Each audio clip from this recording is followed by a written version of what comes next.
Drame dans le Gard, qui était Aboubacar, le jeune fidèle tué dans une mosquée du Gard vendredi. Vendredi, un homme a été tué de plusieurs coups de couteau dans une mosquée de la Grand-Combe, dans le Gard.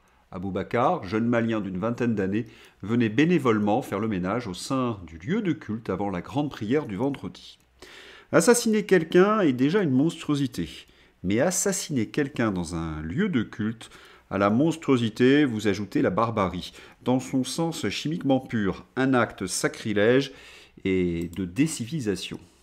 Nos condoléances, bien évidemment, à la famille. Mais le corps était à peine refroidi que la gauche, avec haut accent circonflexe, hurlait contre CNews, Bolloré, Rotaillot, les tenant responsables.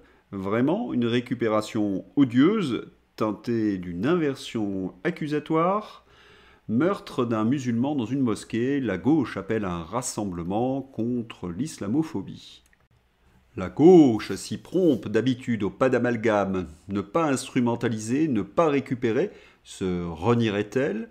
Elle cède à la tentation et appelle au rassemblement ce soir, sans savoir au fond le mobile du crime. C'est bien cela qui nous distingue. Contrairement à eux, nous souhaitons un châtiment rapide, sévère et exemplaire pour le responsable de ce massacre. Il n'y a pas les bonnes et les mauvaises victimes, ni deux poids, deux mesures. Et avec Jean-Luc Mélenchon, on atteint les sommets de l'abject. La haine, le sectarisme et la folie des hommes tuent. Et ceux qui entretiennent la concurrence victimaire pour de sordides raisons électorales portent une responsabilité accablante. Jean-Luc Mélenchon a quitté les rivages de l'universalisme républicain depuis très longtemps.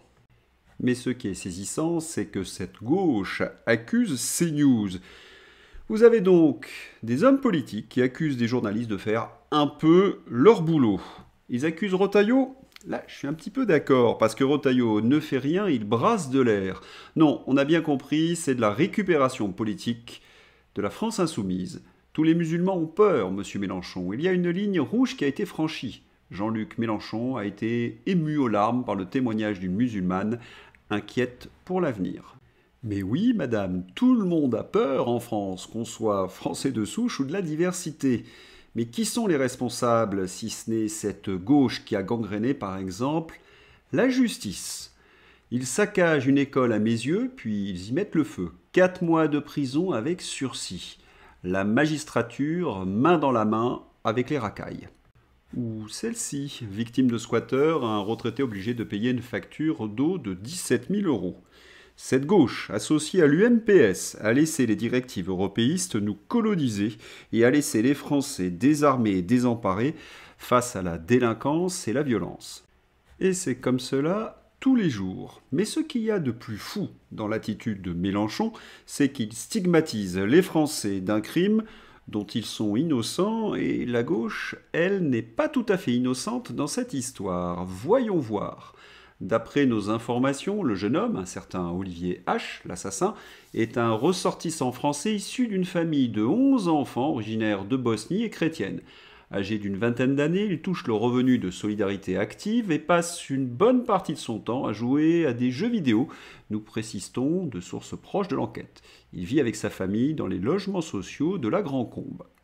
Allez, pour détendre un peu l'atmosphère, on pourrait plaisanter et dire que ce profil ressemble davantage à celui d'un militant de la France insoumise, voire d'un député comme Raphaël Arnaud ou Delogu, asocial et violent. Mais comment se fit-il que cet individu d'origine bosniaque ait pu être accueilli en France? Pierre Sautarel. 11 enfants, ça correspond. La famille du tueur d'Aboubacar devait-elle être expulsée et est-elle restée en France à cause des juges? Eh oui, alors que la famille aurait dû être expulsée de notre territoire il y a une vingtaine d'années, le tribunal administratif de Lyon avait annulé l'arrêté de reconduite à la frontière. Pourtant, le père était connu des services de police pour vol. Comme avec Samuel Paty ou Dominique Bernard, la gauche est toujours dans les bons coups. Mais si je comprends bien, Mélenchon accuse des membres de la communauté rome, mais que cherche-t-il? La guerre civile est déjà là pour certains Français. De quoi parle-t-on quand à Saint-Denis, des policiers municipaux sont contraints de fuir, attaqués par une trentaine d'individus? Quand à Toulon, 2 élèves policiers sont roués de coups pour avoir défendu des femmes harcelées dans la rue? ou encore quand le ministre de l'Intérieur décompte 65 faits de violence en 10 jours contre les prisons ou les personnels. Céline Kléber, haut fonctionnaire sous pseudonyme. Dans la situation actuelle, un élu de la République aurait dû conserver la tête froide. Et là, ils deviennent complètement maboules. Alerte vidéo, Richie Thibault, collaborateur parlementaire d'Ercilia Soudé, pointe CNews, Bolloré, la police, la justice pour responsable de la mort d'Aboubacar alors que le tueur est en fuite. Il appelle à faire des brigades. Tondelier est derrière lui. Mais mesure-t-on la gravité des propos de Richie Thibault ? Alors que les Français manifestent de plus en plus leur mépris pour ces extrémistes de gauche, qui sont en baisse dans les sondages, que leurs alliés sont en train de se détourner d'eux, ils ne pourront donc pas gagner les futures élections législatives. Que font-ils ?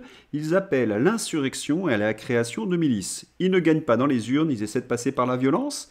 Qui sont les fascistes ?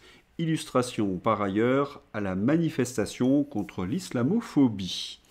Jérôme Guedj, député PS, a été hué et expulsé d'une manifestation contre l'islamophobie. Remarquez qu'il y a comme une forme de justice. Les socialistes, traîtres à la France, adorateurs de postulats, créateurs de SOS Racisme, alliés historiques de la France insoumise, viennent de récolter ce qu'ils ont semé. La haine, oui, elle aurait revenu en pleine face comme un boomerang. Quant à Bruno Retailleau, il a porté plainte contre les propos déments de Richie Thibault.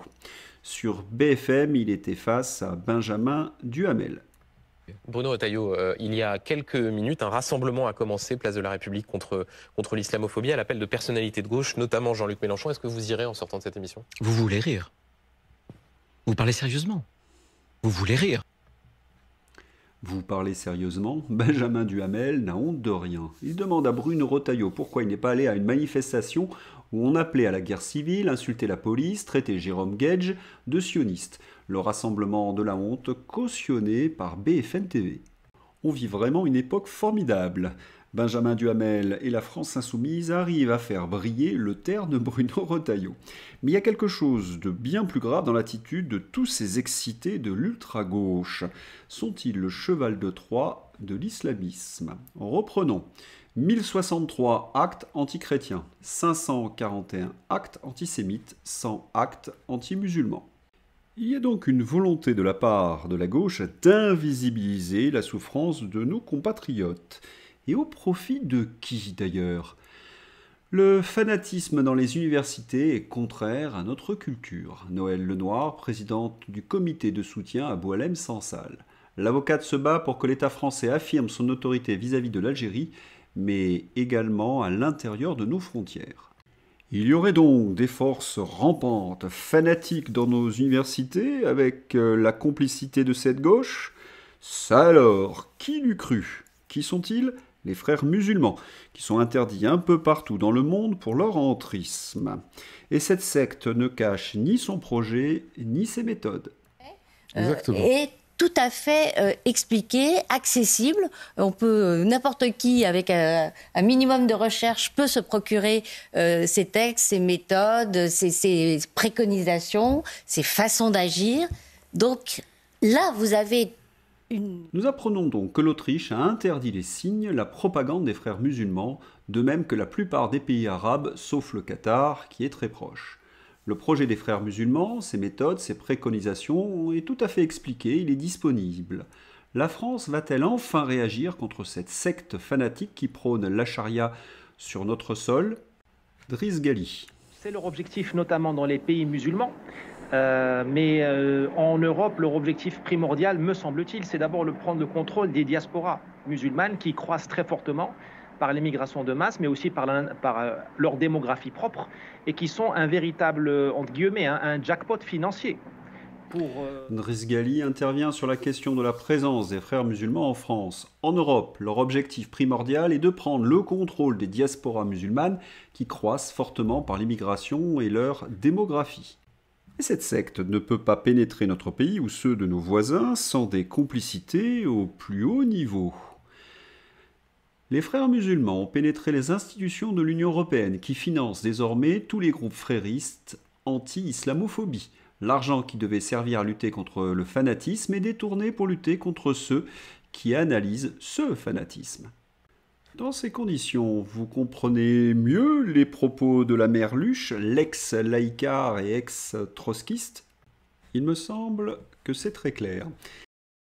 Les policiers étaient à sa poursuite depuis 3 jours. Le meurtrier présumé du jeune Malien dans une mosquée du Gard s'est donc rendu tard hier soir dans un commissariat du centre de l'Italie. William Olinier, c'est parce qu'il se sentait traqué qu'il s'est constitué prisonnier. Oui, 70 policiers et gendarmes étaient mobilisés depuis vendredi pour le localiser et l'interpeller au cours du week-end. Les enquêteurs ont su qu'il avait quitté la France pour l'Italie et hier soir, donc vers 23h, il s'est rendu dans un commissariat de Pistoia à côté de Florence. Il était accompagné d'un avocat et d'un membre de sa famille. Le suspect s'appelle Olivier A. Il est né en 2004 à Lyon.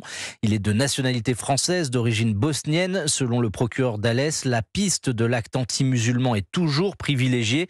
D'autres pistes sont également exploitées. Selon le procureur, il avait une fascination de la mort et peut-être envie d'être considéré comme un tueur en série. Il n'était pas connu jusqu'à présent des services de police et de justice. Désormais, un mandat d'arrêt européen va être émis pour qu'il soit transféré en France. Procédure qui peut prendre encore quelques jours s'il accepte le transfèrement ou quelques semaines s'il s'y oppose. Mais une fois qu'il sera en France, il ne passera pas par la case garde à vue. Il sera directement interrogé par le juge d'instruction avant d'être présenté à un juge des libertés et de la détention qui décidera ensuite de son éventuelle incarcération.